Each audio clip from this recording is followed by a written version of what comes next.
How many names I've mispronounced from the genealogy is a mystery that only God knows.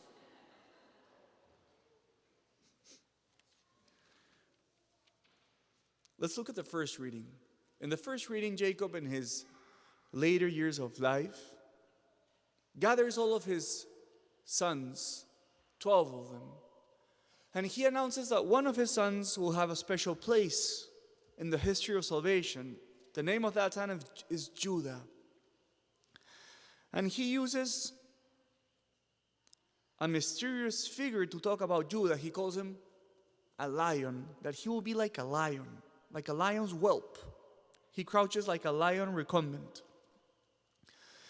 And this is interesting because in the book of Revelations, chapter 5, Jesus is called Lion of Judah. Jesus receives that title, echoing the promise of Jacob.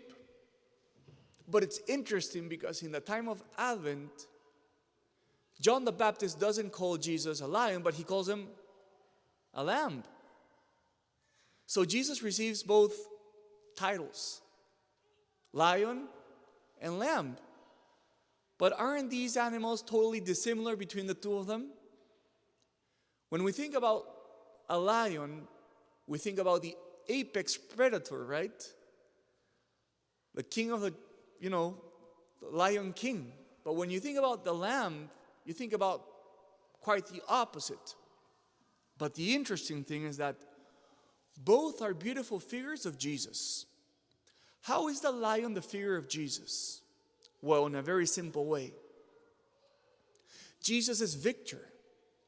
Jesus is victor over death and sin and all of his enemies. And he has this victory especially in the Paschal mystery when he arises from the dead. So it makes sense that the lion would be an image of Christ, because the lion, like Christ, is king of creation and king over every enemy. But think about the lamb. The lamb is a symbol of meekness and of sacrifice. And at the same time, Jesus is also an expression of meekness and voluntary sacrifice. So what we see is that our Lord is able to gather in himself images that seem so dissimilar between the two of them. But the interesting thing is that lion and lamb are also qualities that we should incarnate in our own life. And of all the Christians who really incarnate these two qualities, the martyrs have a special place. The martyrs are like lions because they are victors over their enemies and over death. But the lions are also like but the martyrs are like lambs because they offer voluntary sacrifice of their own lives. So today, brothers and sisters, let me finish with this encouragement. In a sense, you and me, we're also called to be like lions.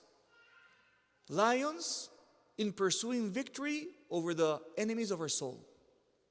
Lions because we're fierce in our combat against sin. Lions because we should pursue that victory in our spiritual life, but we should be like lambs. Because even if we were to attain that victory, we should be meek and humble. And we should also offer sacrifice of our own lives.